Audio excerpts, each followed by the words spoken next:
Hello, people. It's your boy Oswald back again. First show of the season. Yes, I know what you're thinking, Usman. All two of you that are here. Where the hell's a prediction video? To be honest, I haven't had time. I didn't want to just waffle. For the sake of waffling, and do some shoddy video. So we've got the man them here. We're going to do a podcast. Obviously, we're going to discuss the Wolves game. There's so much to discuss. Maguire, about a certain number 11 that I do not like. We might mention it, we'll see what the mood is. But in general, get your popcorn ready. It's going to be an absolute banger. Slap a like, subscribe to the channel. Everyone's socials will be on the screen. So, of course, show love to the man them. Shout out to Ali in here. Another banger pending. Yeah, absolutely. No, we're bringing the vibes. We're bringing the energy. And speaking of which, we've got unbelievable panel. Listen. Get questions in, get comments in.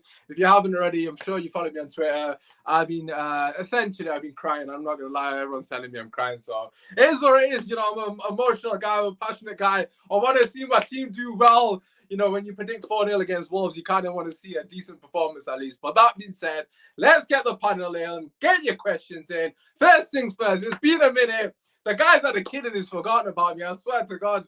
These homes ain't loyal. I swear to God. Man cares more about his kids than the podcast commitments, you know. But it is what it is. Listen, my brother from another mother, my Ghanaian brother, Jollof and Ghanaian go hand in hand. Yes, Kojo is back, finally. Bro, how are you, man? How are you doing? Hey, that was beautiful, man. I'm good, man. What are you saying? It's been a while, man. I'm good, man. It's been a minute. Obviously, your kid takes priority. I know how it is, and I mean, I don't even know, to be honest, the background photo is completely wrong one, but I'm just going to keep it. It looks nice. And it might not, you know, we look like we're happy in that.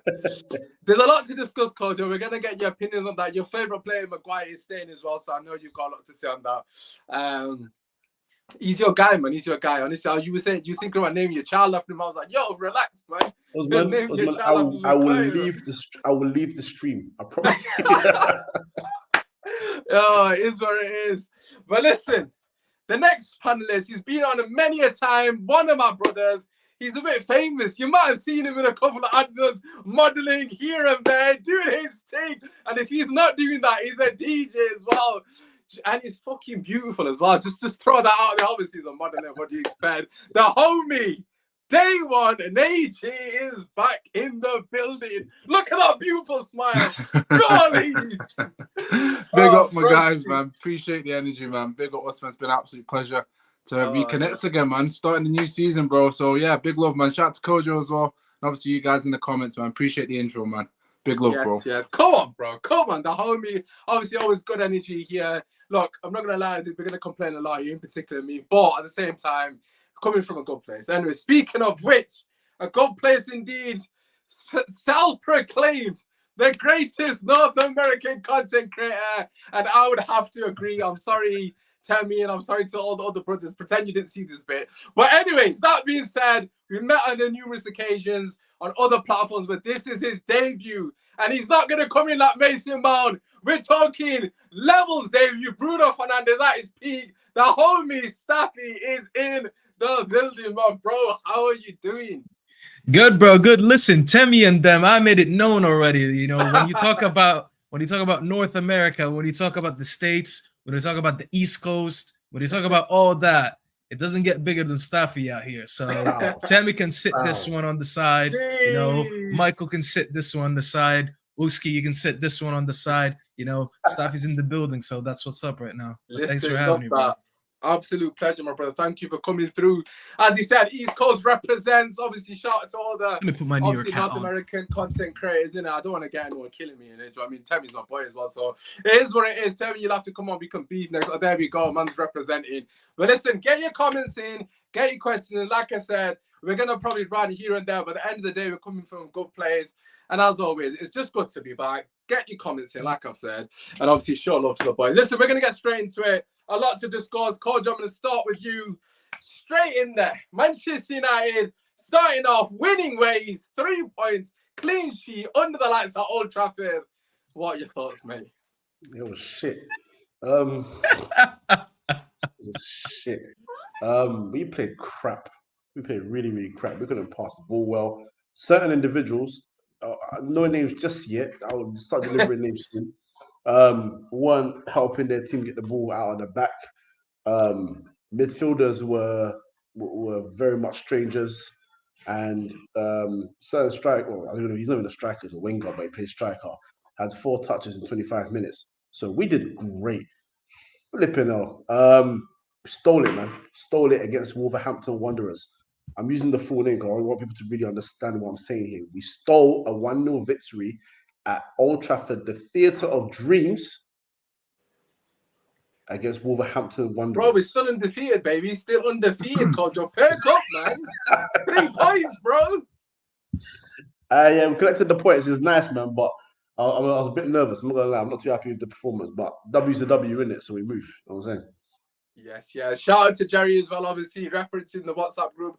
Listen, I can't repeat what I say in the WhatsApp group because mans are going to call me all kind of names.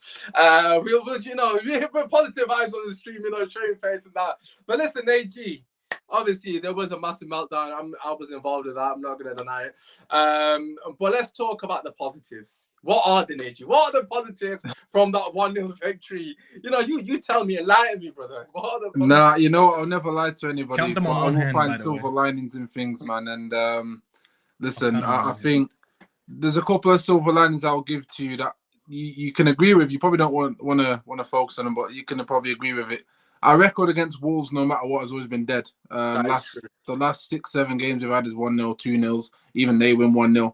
So even a Wolverhampton that you didn't expect to turn up can still make it difficult for us. You have those bogey teams. How much you believe in suspicions and stuff? I mean, I'm there for it. We have bogey teams, and Wolves is definitely one of ours throughout our history, regardless of manager and talent on the pitch. So it was a standard result in that respects. But I don't think I've seen a result like that with that much of a diabolical performance. So is that a positive? Yes, because even when we're that bad, we can still get them type of results over Wolves.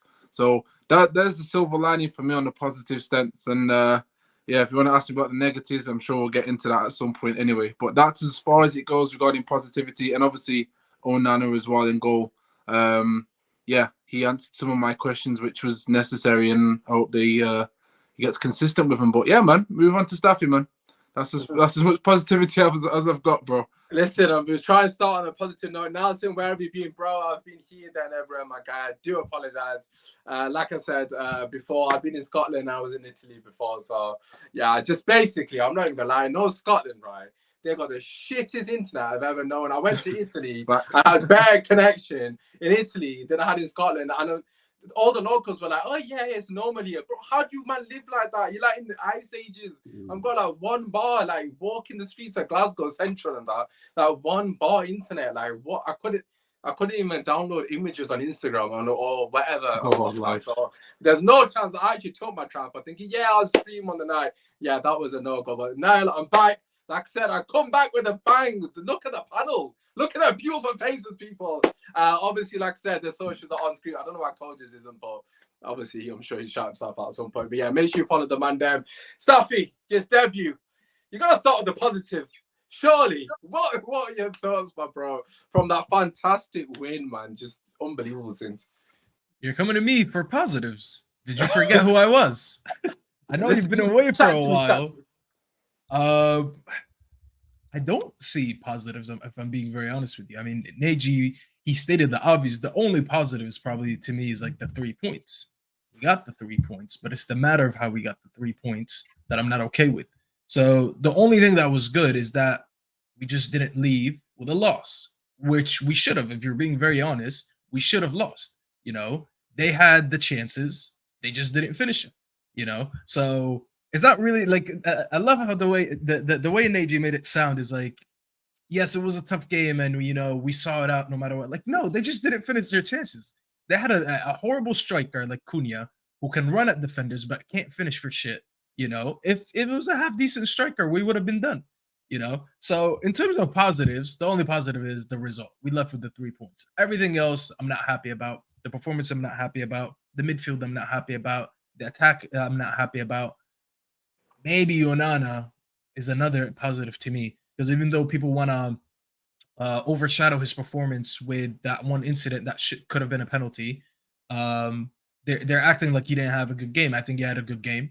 His distribution was okay. He had to go long a lot, but that was an instruction by the manager because of how high they were pressing us up the pitch. So this is not a usual Onana game. People were saying his passing percentage wasn't as good. Or if you look how he actually played out the back, this is not really typical for us to play like that. You know, Wolves did a very good job occupying all our defenders in our midfield. So in our half. So we couldn't really pass freely at the back like that. So you had to go long. But in terms of collecting crosses, he did well. In terms of shot stopping, he had a few chances and he stopped them. You know, so if you just take away that dodgy penalty that could have been given against us, he had a good debut. But see, I overdid it, bro. I named 2 positives, so more than that, listen, you've I've done more than overdone me. myself. I'm not gonna lie. Fair play to you, man. You guys, listen. We've got that fake positivity out of the way. We're going to keep it real now. So, first things first, I do agree. I think Onana was a positive, to be fair. I think a lot of people obviously focus on the penalty, which to me personally is a stonewall, but I'm sure people will agree, disagree. Regardless of the situation, I thought overall he had a good game. I think the only other positive realistically is the 3 points. I mean, 20, I think, what was it? Like the stat was the last time we've conceded that many shots was in 2005. I mean, it's not really the way you want to start the season. However, in saying that, we did lose last year. So, I mean, we did lose the first 2 games. So at least we got 3 points on the board. There's a lot to dissect. So the way we're going to do it is that I actually thought, let's just start from the actual different sort of sections. So obviously the front 3, the midfield 3, and then the back line, so to speak. So I'm going to actually start with the front 3 because for me personally, the elephant in the room, of course, is the midfield, and there's a lot to talk about in the midfield. But the front 3 as well kind of got away with it because everyone was, me included, was absolute pelting in the midfield. The front 3 for me were pathetic as well. So we're going to start with that. Neji, we'll start with you. Firstly, your thoughts on the front 3. I don't really want to start on Garnacho because obviously he's quite young, but just in general, Rashford in the middle, Antony right wing, Garnacho left wing. What are your thoughts on them 3? Does it work? What would you change? Where do you stand in that situation? It doesn't work, and it never will work, in my opinion, unless it's a straight triangle formation in the sense of their free-flowing movements in the front 3. It just doesn't work. Rashford is not a striker. He doesn't have the capabilities to be a prolific striker, in my opinion, and I don't think he carries the right profile of abilities to be a striker. And I think for me, that says it all. Yes, he came deep and linked up play, but respectfully, Jadon Sancho played the false 9 role much better than Rashford ever could. Why? Because of his set of abilities. Now he has to, 1, retain the ball, but also progress the ball. And I think pre-season shows that. So the first change I'm looking at is Jadon Sancho has to be starting. And even if you don't rate him, he's been the best player, in my opinion, in pre-season. So that's a nailed on situation. Garnacho has to be benched. I think we've proven why you can't keep overhyping players off a couple of comps and clips and excitement. Yes, football is there to be excited over. It's good to relish on those small little moments of brilliance and gets you all excited. That's part of the game. That's beautiful. But when you're analysing the game, it goes beyond that. You have to look at the boring stuff, the intelligence, the link-up play, the understanding of situations, how to be patient, how to progress a ball, how to recycle a ball. All those boring things actually do matter, and Garnacho doesn't possess that for me as a starter, and that's okay. I've said that in my TikTok. It's okay. That's not me drilling. That's me making an honest observation.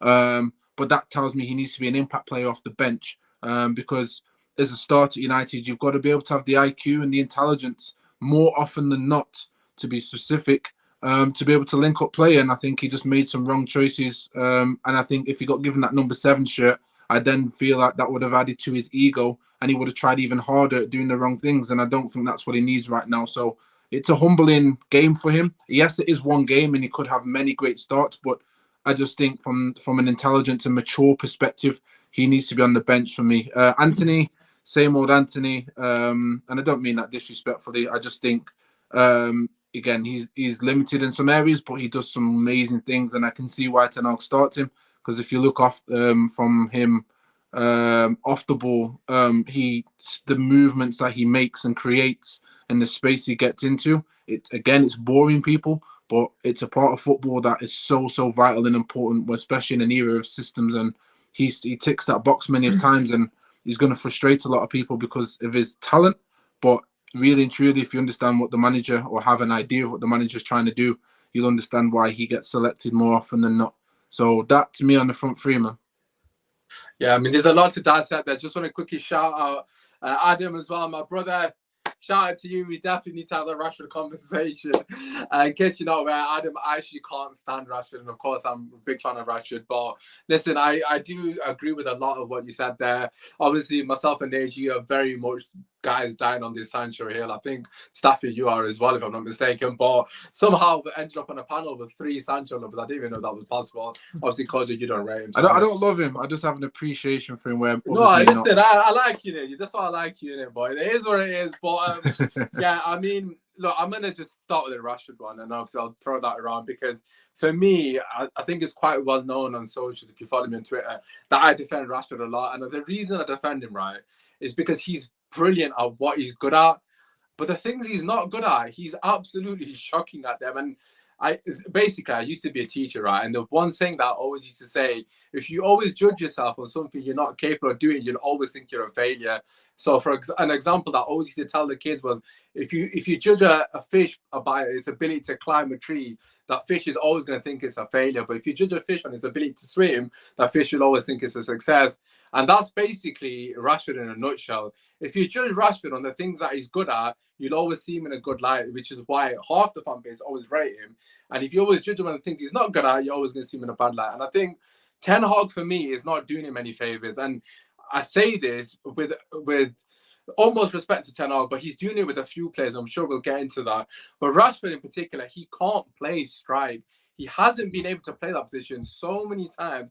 He doesn't have the IQ to play in strike. He doesn't know when to drop deep, to collect the ball, to link up play. He doesn't have to bring players into the game. He doesn't know how to hold his runs at times. To be fair to him, he's definitely improved in that department. But his overall, willingness to get in behind is brilliant. It stretches the play. It helps us, and it definitely is a massive positive. But at the same time, to lead the line, you've got to have a know-how. I mean, in my head, I'm thinking if that was Tony there, obviously was from Brentford.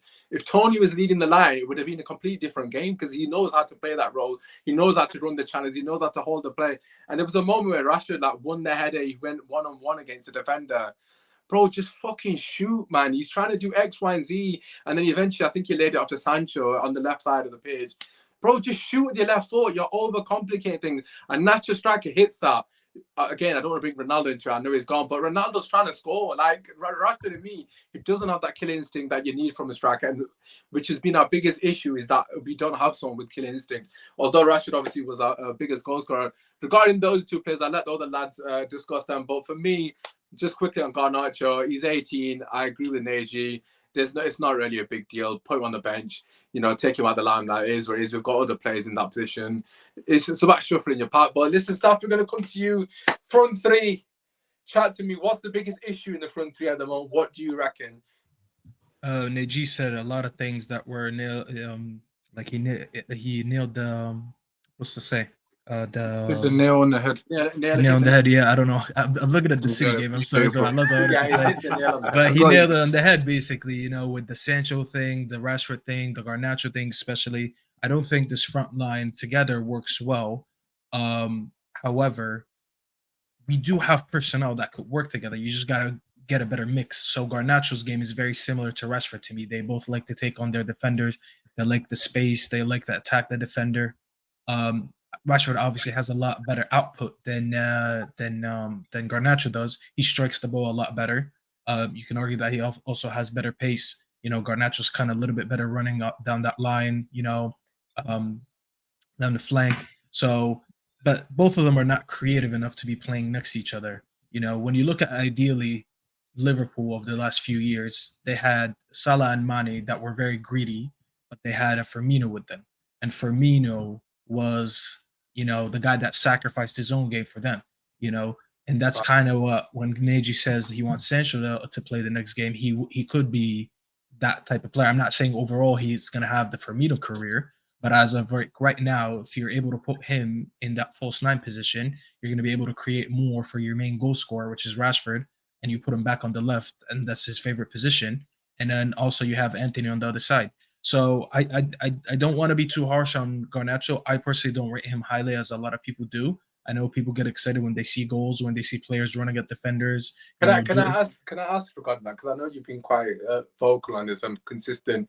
What is it about Garnacho? Like, obviously he's 18. You know how it is, man. People are overhyping him. I'm not gonna lie, but what is it about him that you don't see like this highest ceiling compared to like other people? His overall game is just so raw. He doesn't possess a lot. There's players that you could see at his age that have a lot of attributes. So it's not even an age thing. It's just not in his game. When we watch Kobe Mainoo play for a couple games, obviously it's a different position, so I'm not comparing positions. But when you watch Kobe Mainoo, you just see that he's such an intelligent player that knows when to speed up the game, knows when to slow down the game, knows when to put his foot on the ball, knows when to make a pass, knows when to go short, knows where to go long. So you can look at it and you're like, okay, this player understands what he's supposed to do. Now this is something to develop. Obviously, working with good managers develops you to become a better player, and then he can grow to become hopefully a world-class midfielder. But then when I look at Garnacho, outside of him running at players, because let's be honest, especially when you're in Old Trafford, I've been to Old Trafford once. Obviously, you guys go a lot more than me.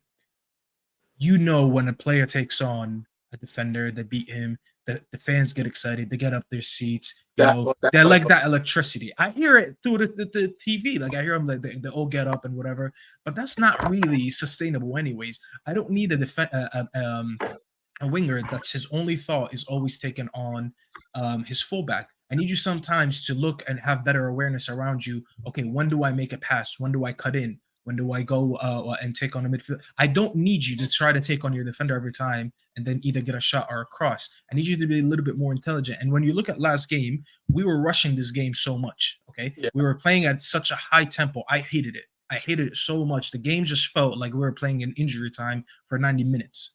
Okay, there's not once. I said this to someone. I said if you would have just walked in while I'm watching the game and I hit the scoreboard with the time and I would have told you to guess what minute it is, you would have assumed we were playing in injury time because that's how fast we were playing. Every time we got the ball, we whipped in a cross. We were taking long passes. We were running. There's not once where we reached the final third and we were like, oh, hold on. Let me put my foot on the ball. Let me wait for other options. Let me wait for support from the midfield. Let me wait for a fullback. Let me wait for Rashford to take better position, stuff like that, and make a better decision. It was always cross, long pass, and everything was getting blocked. So the whole team collectively, the whole front line collectively just doesn't work together. You need someone, you saw when we brought on Eriksen and Sancho, the minute someone with a little bit more composure and someone who's pass first before shoot first, because that's who Sancho is. Sancho looks for the pass before he looks for the shot. And that's sometimes you need a mix of that. So when you look at that, you need a couple of these players. We can't be playing the whole game. I understand what transition football it is, but you can't be playing the game at high pace for 90 minutes. You're going to rush into decisions, and you're going to be making a lot of mistakes. We turned over the ball 39 times in their final third. That was the highest this week between all the other teams. The only team behind us, the closest team behind us was Chelsea, and they made 29 turnovers. So we had 10 more turnovers in the final third than our closest, than the closest team to us. And that just shows you that we are not really efficient in the final third. You can't play transition football with an inefficient attacking line. The reason Liverpool were so successful at it is that they had efficient players. They had Salah bagging 30 goals a season. They had Mane bagging like 20 goals a season. They had Firmino chipping in with goals. So if we're going to play that German style football that's like more P&P and more transition and a quick pace, then we still need to throw in one or two players that know to say, like, listen, hold on. We won the ball high and on the pitch right now. Make a pass. Move. Do this. Do that. We can't just be whipping in crosses and taking shots from every angle of the pitch. Yeah, I mean, regarding the Garnacho thing, I think for me personally, I do agree with a lot of what you said. However, what I will say is I think a lot of what you were describing is just his inexperience. I mean, he's 18, so he's going to make mistakes. I think it's a great opportunity for him to learn. I think that's the thing that I would be saying to him. Like, you know, what if I was his person, like if I was a coach at United, I'd be sitting him down, analysing the game. Look, let's look at the first half. What did you do right? What did you do wrong? You know, what can we change? I think what you said was spot on in terms of he was trying too hard. That's why I was saying from the jump. I don't know what got into him. I don't know if it was the fact that it was the first game of the season. He wanted to impress. He's 18, so I think Yeah, I definitely think there's a lot of truth in that regarding Garnacho. He definitely will learn from that. And I think there's no harm in him being on the bench and just playing 30 minutes at the end where the game is stretched and he's absolutely devastating. And he has been devastating for us so far off the bench. And I think that's completely fine. I think for me personally, Kojo, I think there definitely needs to be a change in the front line, but I'm going to throw it to you. If you were the coach going into that game against Tottenham on Saturday, what would you change in the front line and what would your reasons be towards that? My biggest issue in the front line, if I'm being very honest, is I don't know if Anthony's going to make it here. And the reason I say that is I know his qualities, especially off the ball, he's good defensively, he helps out. I take on the point that Najee made about sort of like getting into good positions and all that. But his overall effectiveness is just not there. We're missing a creative player badly, badly in that front three. Forget about midfield for a second and Bruno having to being the creator. Or I don't know if Mason Mount, that's what he brought in for. But the front three is missing someone that has that creative juice. Someone that, if you are playing a low block and you give the ball to him, not only Bruno, but whoever's left, right, middle, whoever it is, can also look and say, I can make that pass. Just thread it through. And that's why I like Sancho so much, because I think back to last season at Old Trafford towards the end of the season against Everton. They were trying to do a bit of a low block, and for Scott McTominay's goal, Scott sort of ghosted into the area, and he just swiveled on the ball, looked around, boom, weight of pass was excellent, straight to feet, bang, 1-0. We're missing that, so I'm starting Sancho. I'm starting Rashford on the left, sorry, and on the right. If I'm being honest, I need someone more unpredictable than Anthony, and I don't know how people are going to feel about this, but I'm heading more towards Palestri. Because Wow. can I say something about that? Because I understand your points about Anthony. But I think Najee said it perfectly. But listen, I think we can all here agree that he's definitely underperforming. We expect more from him in terms of decision making has to be better, and in terms of output. I mean, at the end of the day, the Premier League is more of an output league. You need to get output to be effective in this league. You can't just be a good player with nothing and then people are going to rate you. You still have to get your output. You need to get your assists. You need to get your goals, especially when you've cost about 80 to 90 million. However, what Neji said about his attributes off the ball is the reason why I don't think he's ever going to get benched. Off the ball, he does occupy the right spaces. He's actually great on the transition when we lose the ball. Like his coverage, his track back, and everything defensively, he does offer a lot of stability on that right-hand side, especially that we don't have a decent right back. Wisaka and Delo are not it for me. We can all sit here and argue who we start, but it's a mid-off. At the end of the day, I think we'd all want to assign a new right back anyways. So he does offer a lot of stability on that right-hand side. I get it. He's predictable when he cuts in. People say like he cuts in, but he can't shoot. He does score the odd goal. When he cuts in, that creates an overlap either for Bruno, creates an overlap for the right back. So to be the only left-footed right winger we have, it kind of makes him automatically a starter in this team. And to be fair, the improvements that we need from Anthony is actually not that hard, because I do see that he has the technical ability on the ball. The two things that he's lacking is his accuracy when he shoots, because he shoots a lot, but then he just misses the target a lot. So this is something that he could just easily work on, because he does have it. He just doesn't do it enough. His passing sometimes, and his decision making. Decision making can be taught. That's the thing. You can teach a player to be a better decision maker. When you're in this situation, do this instead of that. That's what a good manager would do. But if he was just purely shit on everything, he can't pass, he can't shoot, he can't dribble, he can't run, he can't do anything, then we can have an argument about that. I get it. He hasn't lit it up since he joined, but he does have a lot to his game that's an upside. And I think his fixes are minor. I don't think his fixes are that difficult to reach. You know what I'm saying? I don't disagree with his abilities. I'm not trying to even take away from what he can do. I'm just trying to look at the overall way United are currently playing right now. I'll put it to you like this. I look at our fullback and I think if we had someone that was a bit more effective in terms of doing the overlap and hitting that right-hand side a bit more, he'd have a lot more joy, a lot more freedom to do his thing. So that doesn't that doesn't help him that Dalot and Wan-Bissaka are not only haven't got the best of the qualities that we want in a complete right back or full back or wing back, but also the fact that they're not consistent enough going forward. You know, Wan-Bissaka's trying to improve with that. Dalot, you don't know which Dalot you're going to get week in and week out. So I sympathise with him on that side. But whilst he doesn't have that, we need someone, just in my opinion anyway, we need someone that's a bit more tricky, unpredictable, more so uses both feet more than anything. My biggest gripe with him To is be not fair the fact to that him, he was using his right foot a lot in that game. Oh, listen, I cheered so loud in this house. There was a couple of times he shot with his right foot, which yeah, is because that's the thing for me. I think just that little aspect, like I'm nowhere near a professional footballer, but you're talking someone that's very, very left-footed. But the day I started learning how to pass with my right foot, it's like suddenly people were Open like, up new gates, man. yeah, this guy can do more than just go on his left and just go down direct if he's on the left wing or cut in. It's just a little thing that I need from him. I think if he does work on that right foot, dribbles more with it. I'm not even looking for shots. Dribbles more with it, lays off a pass here and there. It helps him a bit more. But whilst he has that right back, or whilst we have that right back issue, I don't think he's going to survive there. Someone mentioned maybe we should go for someone like Jeremy Frimpong. Defensively, crap, absolutely. But going forward, he's been great. He's been brilliant going forward on the right. I'm not his biggest fan, so I'm not going to cape for him to come and join the club. But what I'm saying is, until we have that kind of player that can do that kind of thing, going overlapping for him and helping him out, I think he's going to suffer.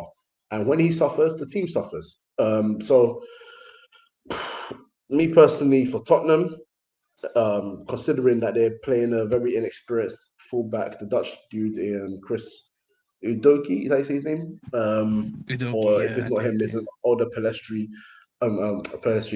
sorry. I'm putting Pelestri on the right side. I'm putting Sancho as a false line. I'm putting Rashford as a left winger. Wow, so you're making a lot of changes. I think it's an interesting conversation regarding Anthony. I think you've all made fair points. I think for me personally, as someone that actually wanted us to sign him, I said he's not ready for Manchester United. That's why I was saying this time last year. I think he's very much a raw talent and he does need nurturing. I know people will say he's 22. You know, he needs to be the finished article. I mean, that's just modern day football, man. No one's a finished article at 22. Yeah, you get the odd player like Saka, and these are generation talents, man. I mean, they're not in the same category. But for me personally, Anthony's biggest thing is his decision making. I mean, I'm extremely frustrated about his decision making. There was a couple of occasions where I can't remember if it was Mason Mount. I think it was Mount, where he's running around the corner and Anthony's just holding onto the ball for too long. There was an incident with Bruno Fernandes. The pass was on for ages. Eventually, when he passed it was too late. Basically, it was like 3 seconds too late. I mean, with elite level football, the pitch is always changing within a matter of milliseconds, and it's these little millisecond decisions that you need to make at the right time. And I think a lot of the time he releases the ball at the wrong time. His crossing is shit. I'm going to call it how it is. I'm sorry, it's nowhere near good enough. And a lot of times, if you actually watch him, he's unopposed as well, which really pisses me. I can't be dealing with players who are unopposed, not being able to do the basics. I'm sorry, I can put a better cross on him with my left foot, which is my weak foot. He needs to stop being the first man. Just put a decent ball in and give the guys in the box at least a chance. Granted, we don't fill the box. You know, the attackers don't do their job as well. I'm not denying that. But do your job. Get the ball into dangerous areas, bro. Like, how often does he put in a cross and think, "Yo, fair play, that was a good cross"? I haven't seen him do it since 12 months has been here. Maybe one, and then no one's expected it. But the truth of the matter is, yes, he has got a lot of raw ability. Yes, the positions he picks up are fantastic. Defensively, I do think he definitely helps the balance of the team. And we saw that when he was injured, that we definitely missed what he brought to the team. So for those reasons, I understand why he's playing. But for me personally, if Sancho's not playing false nine, he needs to be starting right wing. You saw at the back end of the last season, Sancho right wing was cooking. He was fantastic. He was really, I know it was only 3 games and it's not a great body of work or whatever, yada, yada, yada. But everyone was saying Sancho needs to start right wing. And now Anthony's back there. And I just think Anthony hasn't deserved his spot at right wing. He hasn't done anything. And I'm not saying Sancho's lit it up because he definitely hasn't either. But we need to start putting every single player in that front line under pressure.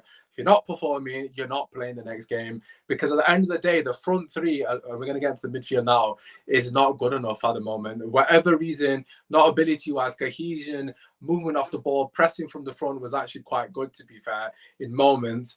But there's too many factors that need to be solved. So for me, I would actually change I'd probably keep Anthony only because Martial and Højlund aren't actually available. But if they were available, I would have went Sancho right wing. Obviously, one of the two strikers in the centre and Rashford left wing. But yeah, Anthony right wing, Sancho has to be false nine for me. For the exact reasons what Staffy said, very unselfish, has the ability to. I mean, there was just that little things that he did with Eriksen, just gets the ball and pops it off.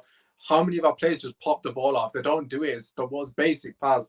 Pop it up to someone and let them run past you. I mean, it's basic football. Sancho does it fantastically well. I think overall he had a great game. So, yeah, I'd put him false nine. I would actually keep Anthony and probably drop Garnacho. But listen, let's move on to the elephant in the room. Everyone keep getting your comments in. I am reading them. James E said, I'm fear against Spurs a year and still dross football. We'll address that shortly. Obviously, keep slapping like on the video and subscribe to the channel. I believe Liverpool have signed a player. I couldn't give two shits. Good for them. They've been rejected by 9 players. At least they got someone over. Good for them, man. It is what it is. But anyways, that being said, let's talk about the elephant in the room, which of course is the midfield. Staffy, we're going to start with you. Bro, chat to me. Mount, Bruno, Casemiro, what are your thoughts? Shit. That's the best way to describe it. That midfield is shit. That midfield is not going to work. I said it when we were even linked with Mount before we even signed him. And that's not even me trying to dismount. It's just like I already know the profile of players they are. I know the personnel they are. And I just don't see them working together. And it saddens me to say that because like I said someone is eventually going to get sacrificed. Because when they're all not working together, you're going to try to look for a solution. So someone's going to blame Mount, someone's going to blame Bruno, someone's going to blame Casemiro. And it's kind of unfair for all of them because they would work in different midfields, but collectively they just don't work. You have a 6 who's not the best passer in the game, who's known to be the best destroyer in the world, basically. We're bringing him in and we're using him as I think Ten Hag thinks he's Pirlo or something because he's playing so deep and expecting him to make 30-yard passes to his 2 midfielders that are supposed to be advanced 8s. But if you're being really honest, he was playing with 2 10s. So you played a 6 and 2 10s. And we don't have Busquets in our midfield, let me tell you that. You know, we don't even have Rodri or Partey in our midfield. We have Casemiro, who is his whole career, he made a name for being one of the best destroyers and finding simple passes to Modric and Kroos.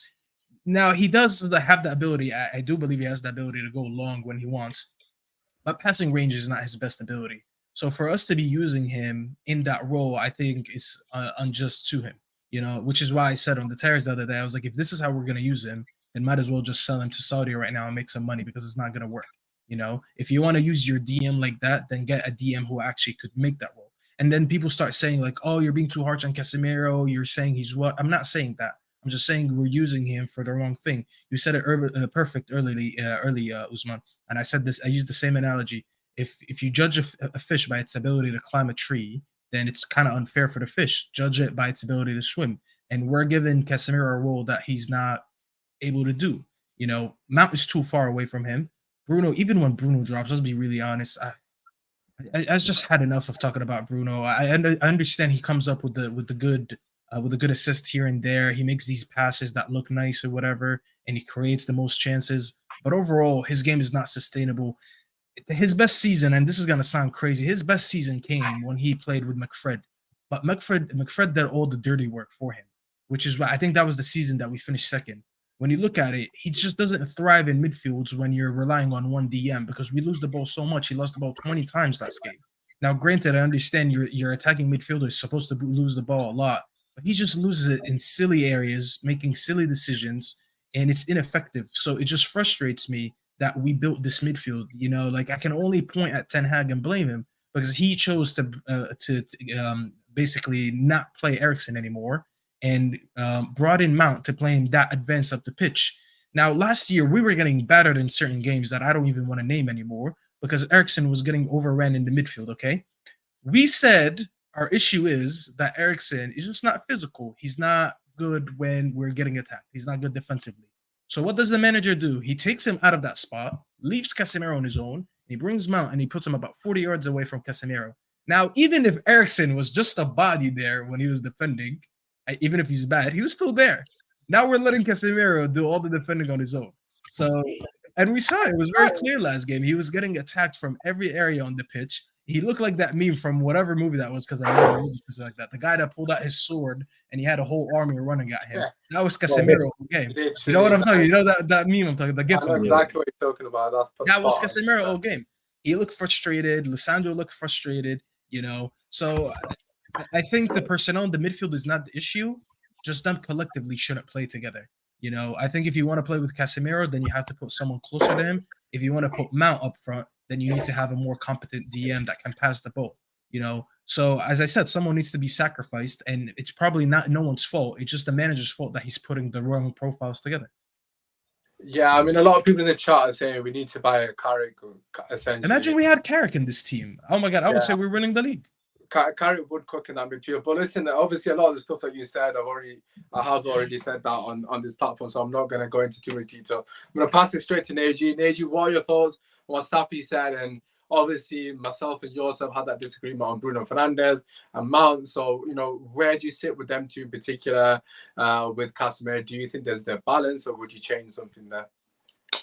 Yeah, a couple of things to address. Again, personally, the game was shocking. It is the first game of the season, and just like any new player coming in, I have to give room for balance. So I wouldn't necessarily be having these in-depth conversations and these outtakes at least after 10 games, because I need a body of work. I need to see different performances, different systems they come up against, etc.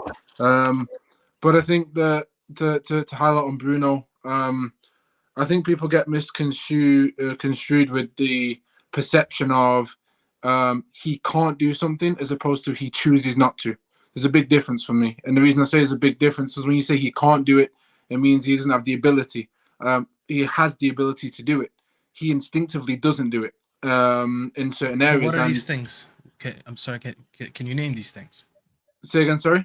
Can you name what are these things that he could do, but he instinctively doesn't? I'm not even going to say instinctively doesn't have the same kind of probability of more so consistency. I'll talk about consistency. So he consistently doesn't, in times of, I'd say, pressure or trying to be the leadership man, he doesn't control the ball in terms of carrying the ball a lot. I don't think he doesn't have the ability, because I've seen him have it plenty of times. But it just depends on the situation. Now, I look at that and go, it's an easy fix. It's not a difficult one. And I like what Staffy said earlier regarding Fred and McTominay. I had the same ideology for Kevin De Bruyne, and I've always stuck with this. It's unpopular because once you mention Kevin De Bruyne, he's like a protected shield around him. If objectively you look at his game, like I said 2 seasons ago when Bruno was getting the most stick and hate, Kevin De Bruyne gave the ball away the most in the Premier League. We didn't hear anything about it. Now I'm not sitting here saying that he should have been ridiculed to what Bruno is, because I don't agree with that, because I accept that creative players are meant to give the ball away the most. But what's fascinating to me at that time was that he did. There was absolutely nothing said about Kevin De Bruyne giving the ball away, but all of a sudden it matters if it's Bruno. And I have to look at where is the difference, and where is the difference? It's not the fact that they give the ball away, so I'm not going to focus the conversation on that. But what I am going to focus on is why does Kevin De Bruyne get away with it so much? And there's a couple of reasons that I've pinned it down to. By all means, challenge it. But the first one is he's in a competent system that if he makes mistakes, the team win the ball back, it's not as detrimental. Whereas when Bruno did it, it was always detrimental. So, of course, that's going to have a lot of hate, a lot of heat behind it. And you're going to get pointed out on it. And rightly so, by the way. He's meant to receive that. But he can't help not having the players around him, in my opinion, to be able to facilitate what he's great at, even if he messes up what he's great at.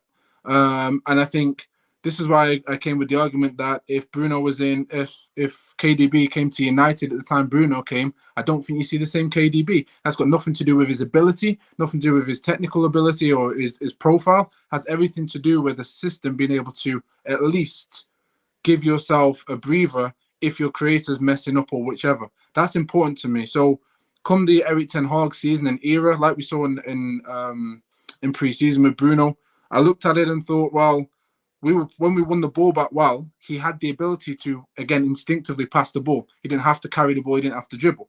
So he's able to play those through balls. Even the insane pass that he made outside of his foot first time to Garnacho out the wing was just out of this world.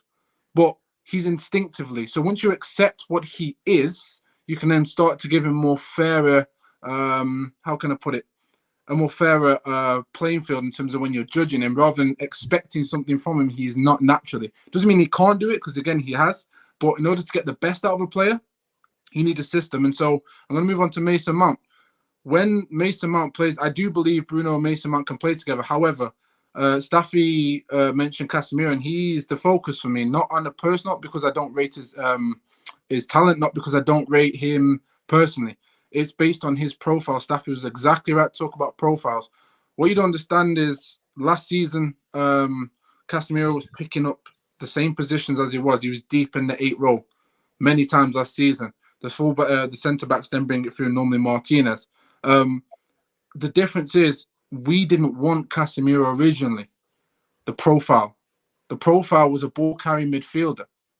So here's the issue. If you don't have a Frankie de Jong in that situation to collect the ball, turn and pivot, which is great under pressure, more often than not, then that means your 2 8s, Bruno and Mason, do have to come a little bit higher, just in case. A lot of his recovery runs, etc., etc. If I was to ask you guys what was great about Bruno and Mason, individually and as a collective in pre-season, more time, I'm pretty sure you come up with the answer. By all means, correct me if I'm wrong. You come up with the answer that he was great around the box. He made the final ditch runs into the areas, picked up the right positions to try and shoot and score. They're a lot higher up the pitch. Mason Mount and Bruno work together in that respect. However, with Ten Hag, you get high-risk football. There are high-risk consequences. And a lot of fans want to see Ten Hag play the game. But what I don't believe people understand is that we have to sometimes go 2 steps back to go 5 forward. And what I mean by that is you bring Onana in, so you pretty much eliminate your centre-backs having to play the ball through, which means you can play higher, which means Casemiro has to be higher, which is a difficult thing for Casemiro to be in. If Onana's spraying balls, etc., are our forwards able to collect that ball or have the quality to maintain that ball? Probably not. So who's the first person in midfield is probably going to reach? Probably Casemiro. If not, it's a Bruno or a Mount. So more than likely, in my opinion, Casemiro is going to be the scapegoat here. And that doesn't mean I agree he has to be. It's just the way things are falling, because whilst Ten Hag's trying to get his profiles in, some other areas that are going to be upgraded are then going to have a negative consequence on other areas of the pitch.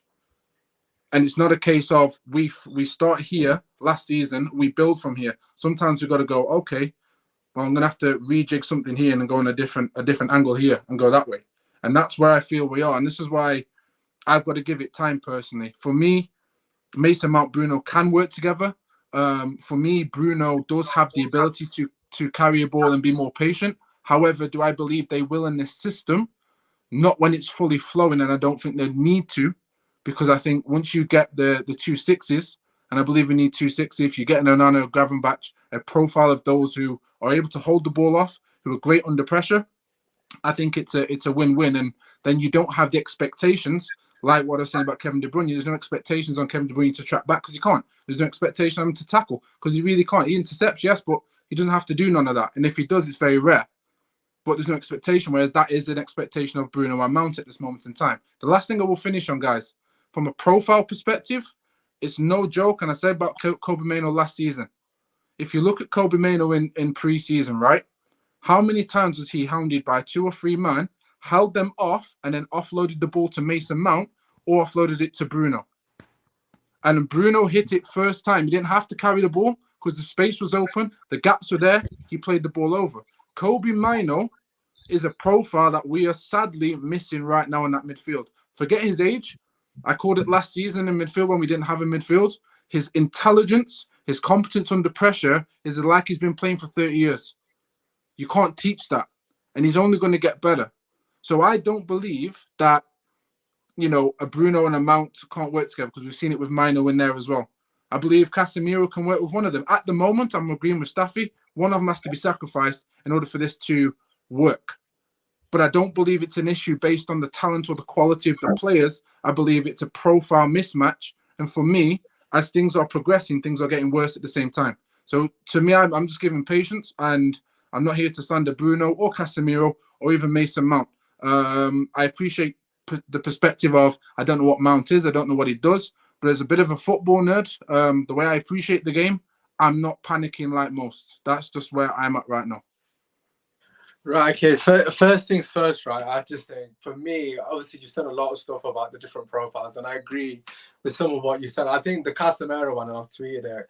I think I tweeted it before we even signed Mount. I think he's basically been set up to fail.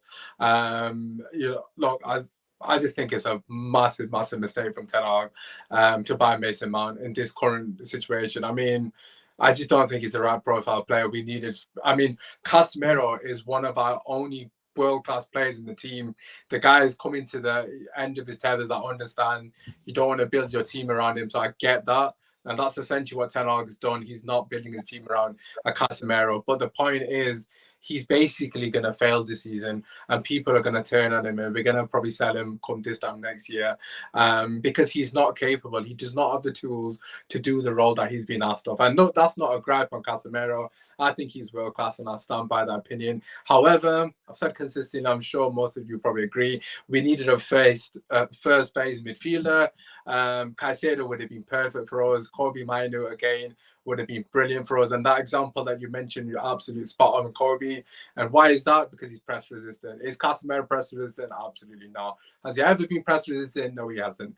So he's essentially asking him to be press resistant, play the ball through the lines, something he's never done. He's essentially... Sorry, Usman, just quickly to add, well, just whilst you're on the point, just quickly, 10 seconds. Yeah. It's no surprise that Frankie de Jong was the first and most important piece of the puzzle. You have to remember that from Ten Hag. That is so significant. And Frankie would have been amazing in this midfield. And that's the thing. That's where he's at. That's why he's having to build around that without that Frankie hole. That's so key. But that's why, guys, I'm saying though, he did give up that plan A, because listen, if you would have brought Frankie into this team, you're no longer in transition team. The reason he's persistent with Mount, and he wanted Mount, is because he wanted to play higher up the pitch. He wanted to win the ball higher up the pitch, which he did successfully last game. As I said, we won the ball. We won the ball 16 times in their final third last game, which is actually a very decent stat. But do you imagine winning the ball 16 times in their final third, and we didn't score with any of them? Because even our goal didn't come from an interception or us pressing. It was just it was a different type of attack. So to win the ball 16 times, that's a good stat. But then what are you doing with the ball? See, here's the thing, though, Staffy. Yeah, this is why I agree with you. But hopefully now you can understand my conversations regarding budgeting more for a striker than go and get a goalkeeper. Because I made the statement and I said, even if we can create 8 more chances, where's our clinicalness coming from? I would much prefer have a David De Gea and his mistakes for one more season if it meant we get 2 clinical forwards that when we do create opportunities, at least 1 uphold the system, but 2 are able to put the ball in the back of the net. That's where, and we're at that stage right now from what you're saying. Yeah, I heard you. You said that on Saeed's channel. I heard that, but here's why I disagree. We could still get goals. We're not gonna maybe get a lot of goals until we see. I don't know. But I'll tell you why the goalkeeper was always more important. I just named. I just stated that we won the ball 16 times high up the pitch. Right. The only reason we even play that high up the pitch is because we got a goalkeeper who can now sweep, who you can also rely on the build-up. So Bissaka would have never been pushed that high up. Bruno would have been pushed that high up, and Mount would have been playing that high up if we didn't have a goalkeeper who can actually step up and play the ball. If you watch all the preseason games, we had Lissandro moving up into the midfield next to Casemiro, and then Onana actually stepping up next to Varane as a second center back. So to have that option as your goalkeeper goes that high up and passes the ball and allowing one of your defenders to go up, all that wouldn't have happened without Onana. I get your point about De Gea, but we wouldn't even be playing that high if we still had De Gea. No, I agree with that, but that doesn't debunk my point. And the reason I say that, unless I've misunderstood you, the reason I say that is because I spoke about we were able to create more. That's not an issue. I understand we can create more, and how we create more, which is what you've just alluded to, is not an issue. My issue is being clinical in front of goal. How does us creating more allow us to be more clinical? It simply doesn't. The striker has not played yet, so let's obviously. No, I'm not saying the striker hasn't, but I'm saying all 4. I didn't even say striker. I said forwards. Yeah, but forwards. We need 2 forwards. We scored 58 goals in one season last season. Let's see what Højlund does first. Innit? Obviously, he hasn't hit the pitch yet. He might actually, it might end up being a fantastic signing, obviously, if he hits 20 goals. I agree. So I think, although that's a fair point, I do think we need to wait and see. Obviously, Martial, we can't rely on him for obvious reasons. But the other players, they might.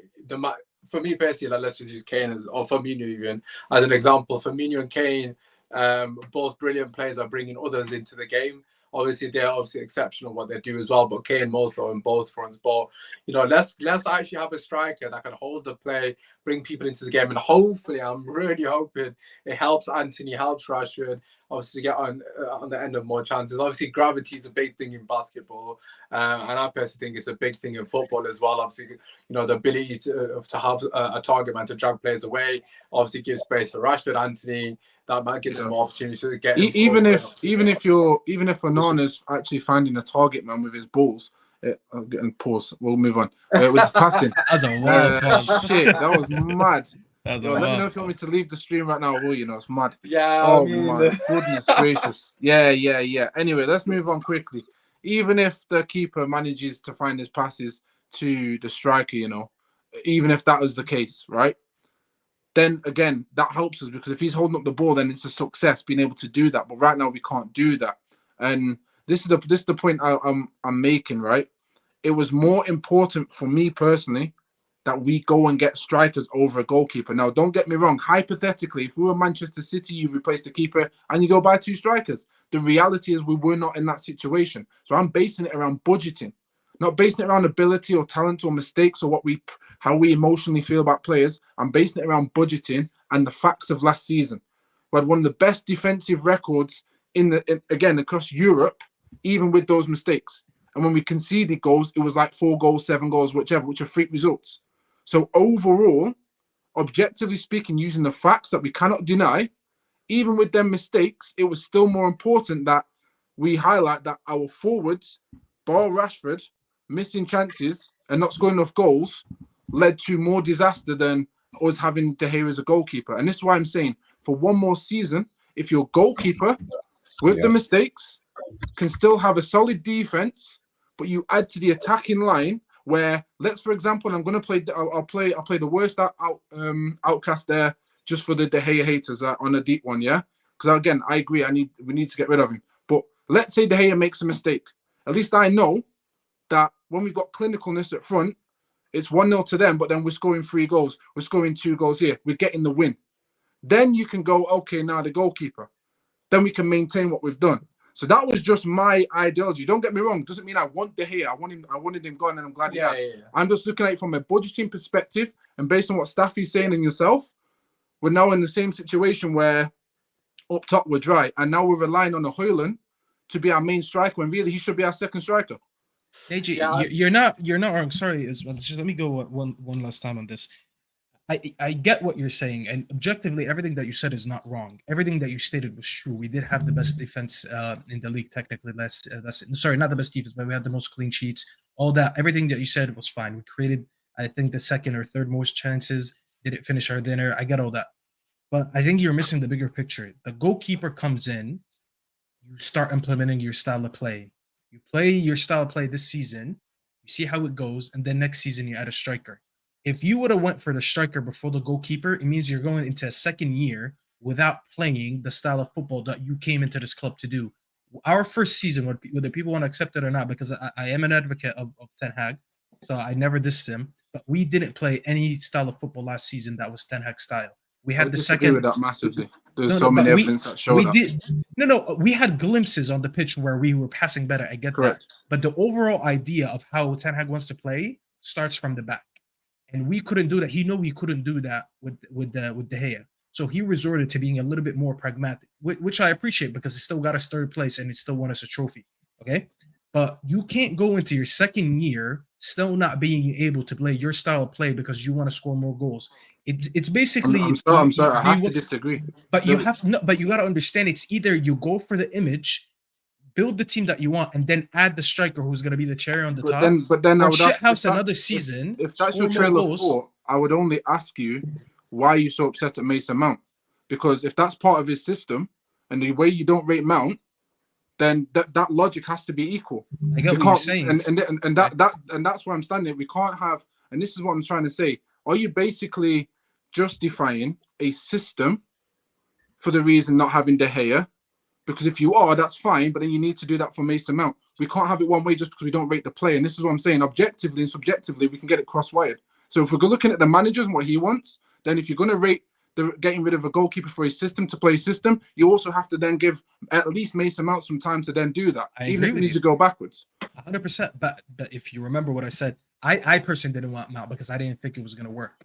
However, I reached a point right now when I was arguing about the midfield. I don't think today I singled out Mount at all. You guys can all confirm I didn't single I'm not saying you didn't single him out, but based on what you said about him.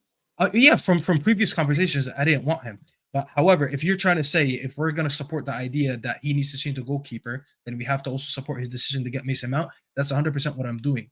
But what I am, when I called out earlier the issue with the midfield, I said, okay, I get the idea now that you want to do, but you can't do that now with the personnel. So how do you still have Casemiro if you want to use Mount that way? So I'm okay if you want to give Mount that role that you want to give him as Ten Hag. When I say you, I mean Ten Hag. He wants to play Mount that way, then give him a DM that can actually do that role in that system. Because to me, we went now from a De Gea issue to a Casemiro issue. Because De Gea couldn't play from the back. Now Casemiro can't pass from the back. So he's technically our new De Gea. And when I say he's our new De Gea, I'm not saying he regressed like De Gea. Not even a scapegoat. It's not that I'm not even trying to say that he regressed. De Gea had a lot of mistakes because he regressed. Casemiro still hasn't regressed in his game to that level. But he will be the new issue now because just like how we couldn't pass the back, he will be the issue. Yeah. So if I want to give Mount a chance, I can't have Casemiro in this team. You get what I'm saying? This is why I keep saying someone is going to have to be sacrificed. I'd only, I mean, we'll have to save it for another conversation, but then I will question some of the quotes that you've said prior regarding Mason Mount and how quickly you've dismissed him. I don't know if you even realize yourself, but the fact that you dismissed him that quick without even focusing on the system specifically, that's where I would question open for discussion. We're gonna go on. But yeah, move on, man. Good discussion. Have his say on the striker situation. We'll wrap it next. Obviously, we don't need to talk about the defense anyway. There's not really that big of a deal. Kojo, you wait very patiently, my guy. Big up Kojo, man. Sorry, man. No. Yeah, Kojo, what are your thoughts? Obviously, the floor is yours, basically. I'm not even going to ask you a question. What are your thoughts on obviously what you guys have discussed? No, I enjoyed that conversation. So that's why I was sitting there patiently until I was like, hold on, wait, something got me. The thing about the system is whether we got the striker or obviously we've got Onana, so we're in this current situation. I was looking at the squad and saying we're still not going to be able to play the style of football that we want to play. I'll bring this to you. In the first 5 minutes of the game, we struggled to even get past, not even the halfway line, even get past the center circle. Like it was poor, and the reason why I say that is because whilst we talk about Mason Mount and Casemiro, we had even bigger issue with Luke Shaw and Wan-Bissaka. Now Wan-Bissaka didn't play bad. Wan-Bissaka played his role to a T, but Wan-Bissaka is not the progressive fullback, wingback that we've wanted to play. Neither is Dalot. We spoke about that earlier. Luke Shaw was given the role of an inverted fullback and was in position, or was in that position when he shouldn't have been. So it created an issue for Lisandro Martinez of Varane where Onana passed to them and they pass back to Onana. Then Onana passes to Wan-Bissaka, passes to Casemiro, then it goes back. And then when we pass the ball forward, eventually we lose the ball, counter-attack, done. And the issue with Mount and Bruno is, I mean, they're new to each other. Chemistry is going to build. It's going to have to. They're going to have to learn each other's game and understand what they want, not only from the manager, but from themselves as well. Build that cohesion together. But the thing about the issue for me, and I think I kind of thought about it when it was Ajax, but with Ajax, you have everyone that kind of plays a certain style of football there. And their thing was winning the ball so far high up the pitch that you wouldn't have to worry about the defensive aspect. But when they got hit on counters, they were in big trouble. Quote unquote, the Tottenham game. And then when they lost their marbles, it's like they couldn't deal with the long balls anymore. When you've got two central midfielders that part like this, looking at the Red Sea, if there's part like that, and you leave your DM by himself, no matter what kind of tactic you're playing, if they are that far wide from each other, the gap in the middle is for all the Wolverhampton players, Tottenham players next week, Forest and Football the week after that, and Arsenal. They're going to thrive within that space.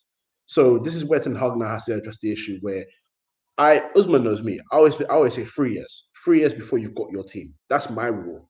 I say I'm giving you 3 years.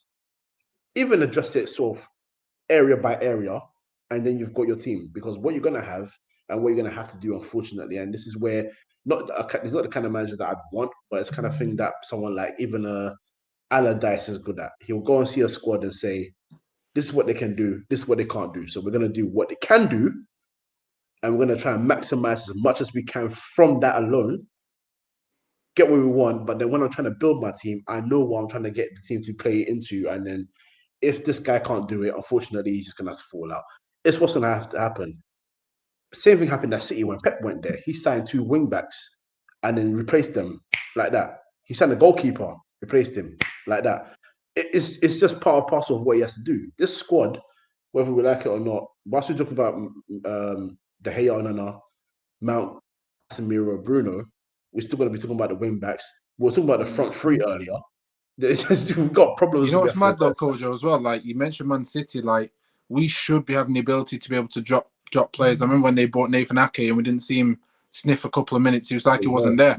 And then all of a sudden he's like 2 seasons later, he's amazing. It's like we should be able to do that and we can't. And this is why I spoke about the budgeting situation.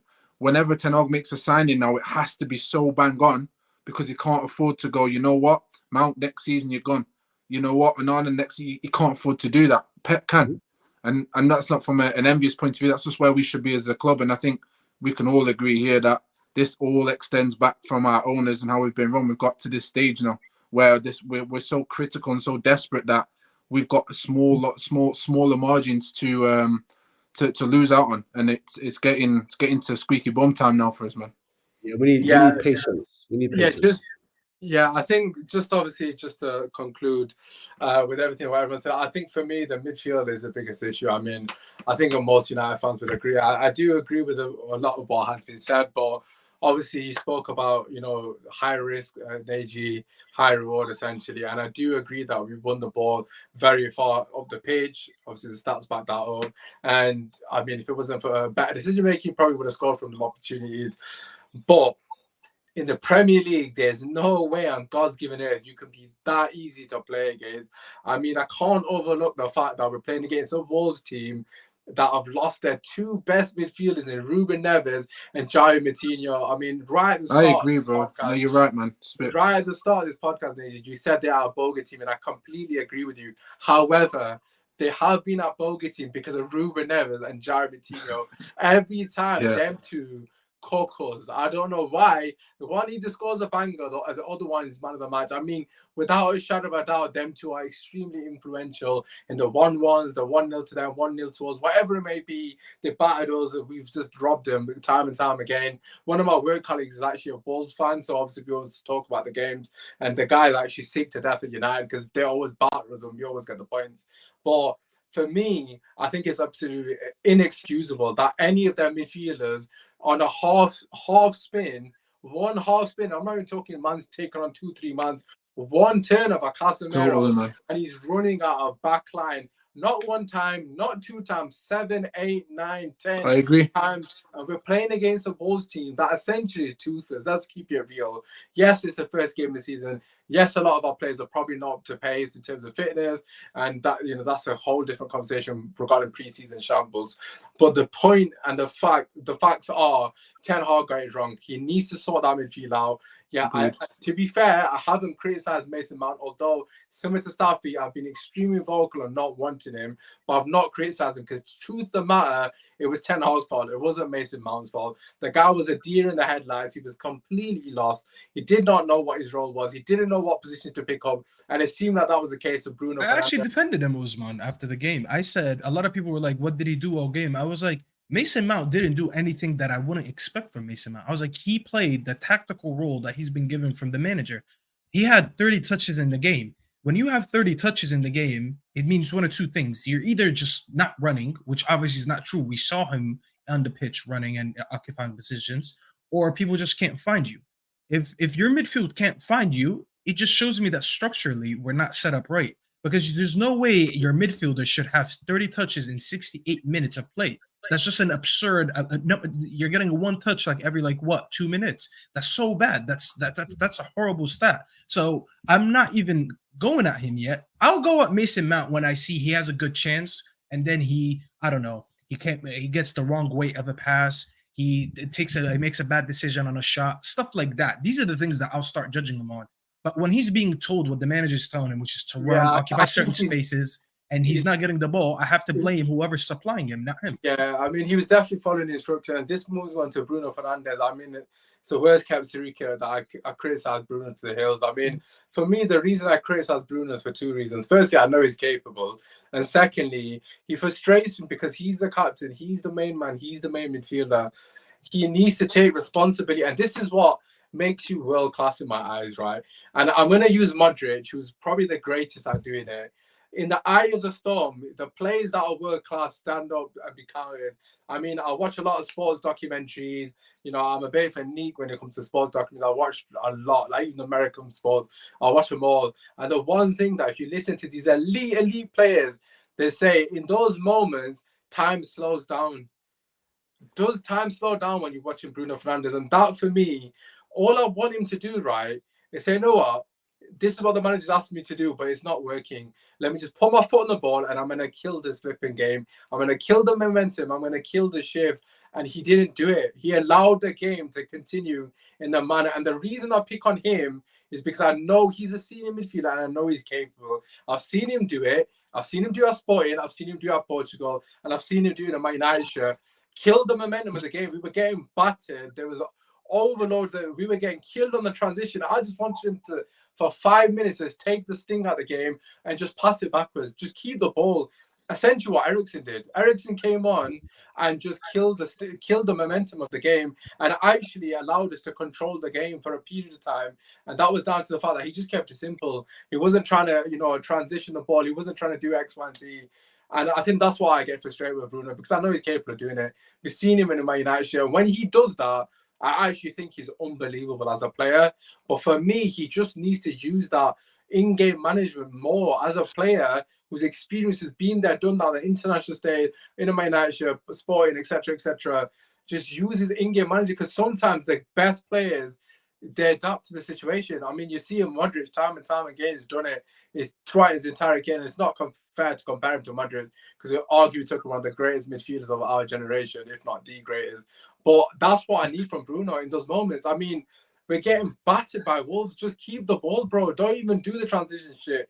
Because if the ball's going to go to Rashford, you don't think it's going to stick. If it goes to Anthony, to be fair to him, he does keep the ball very well, which in those moments is important. But with Garnacho losing the ball, the turnover, I mean, it was embarrassing. Rashford's not winning headers. Garnacho's not keeping it for 5 seconds. Bruno had to take responsibility for me as the senior player, as the most experienced player on the pitch, and as the midfielder. And that's why I was so critical of him. Maybe I'm wrong to criticize him because obviously he's a collective. No, you're spot on, bro. No, you can't be wrong for criticizing. Like, criticism is necessary, man.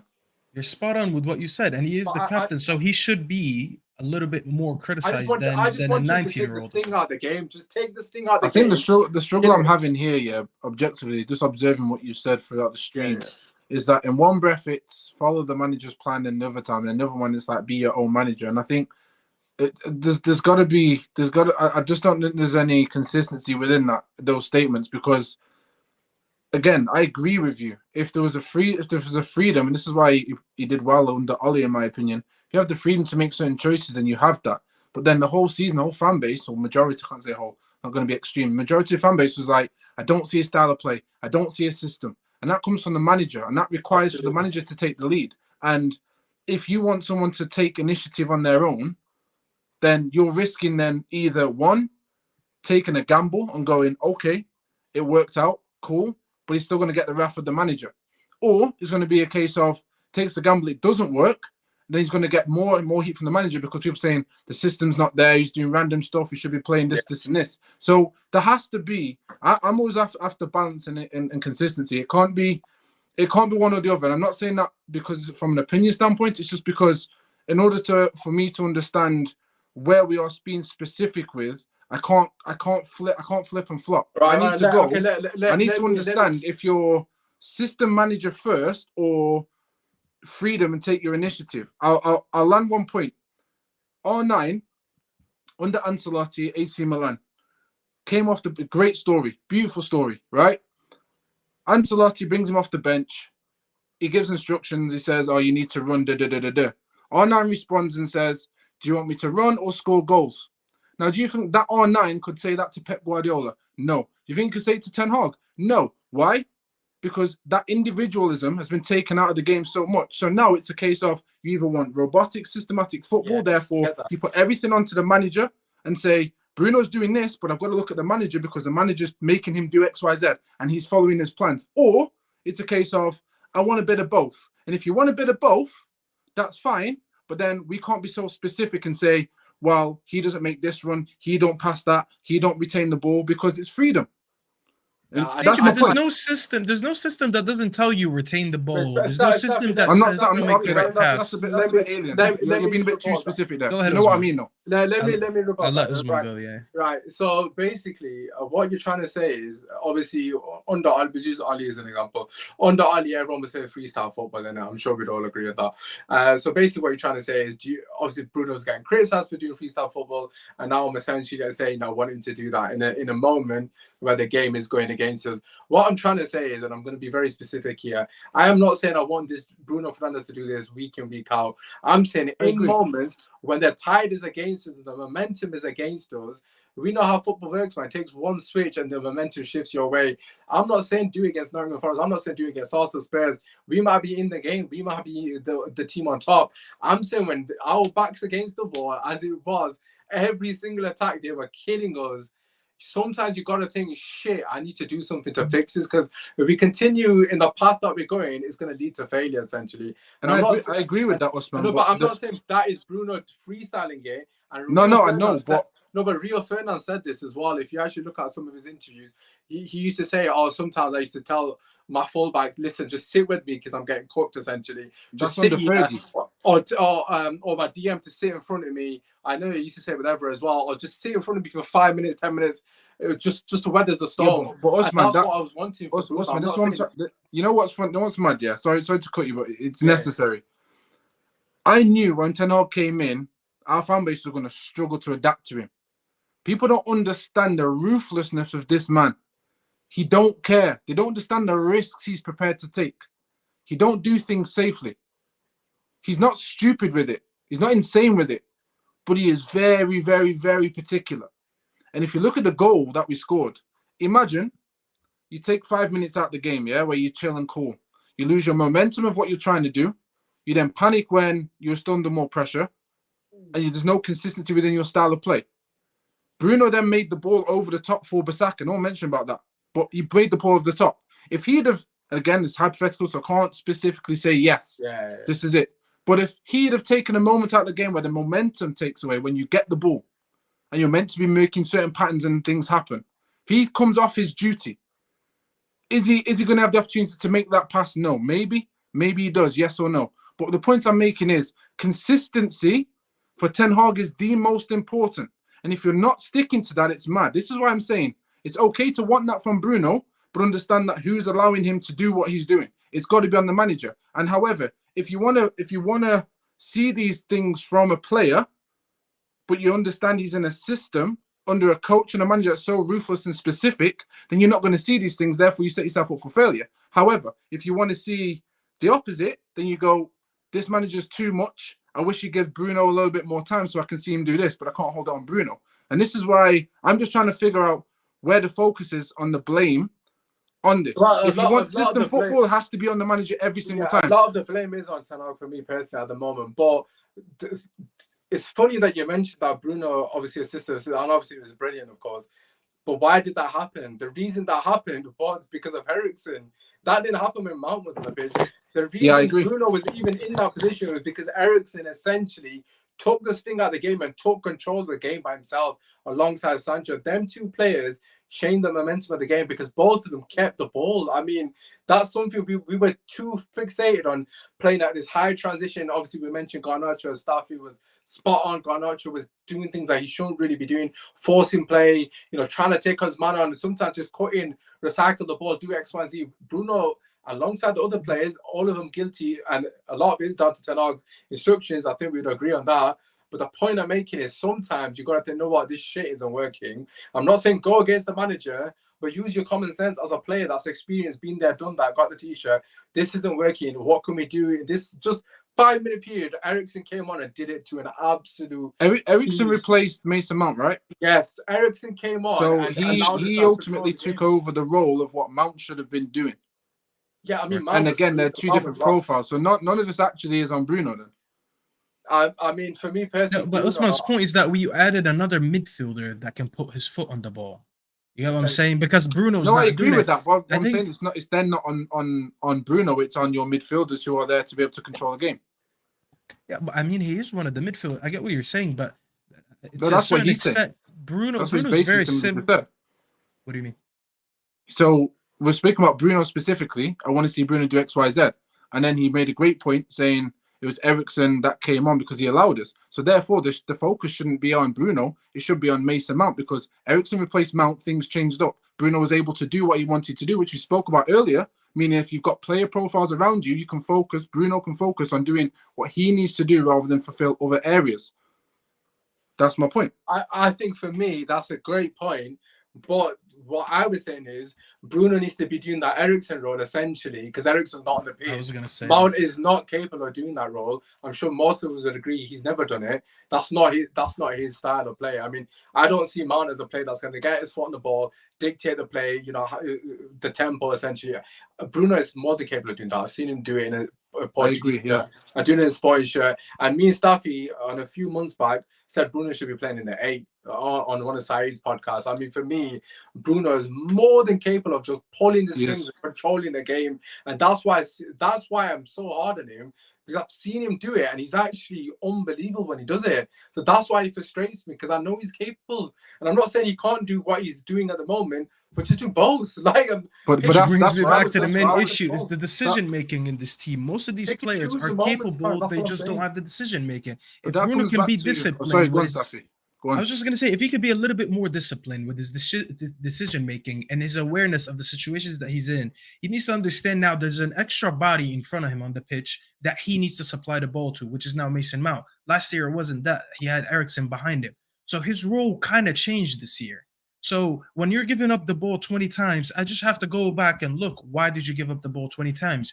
How many of these 20 times was it unnecessary? Because I can understand if you see a run from Rashford, you try to play him in for whatever reason, it doesn't work. These are the things that you're meant to do anyways. You're a creator.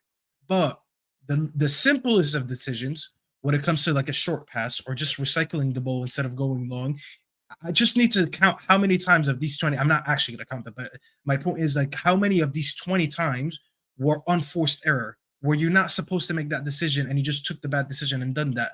Because if that 20, say that 20 becomes like you take 6 of it, let's say he turned the ball over only 14 times. That's about 6 less counterattacks that you would have conceded. You know what I'm saying? So it's minor is normal, things though. That's the argument. That is very, very normal. And that's what I'm saying. He needs to be a little bit more disciplined. I think that's. No, I can appreciate that, but how detrimental is that? So okay, so your point, I agree with, right? I definitely agree with it. I think overall, when I look at it, it's now a case of why are we so focused on that being the main thing to the point where it's like, oh my God, Bruno, let's have a meltdown. Because I'm saying that exactly what you're speaking about is exactly the same as KDB. But it's not blown up.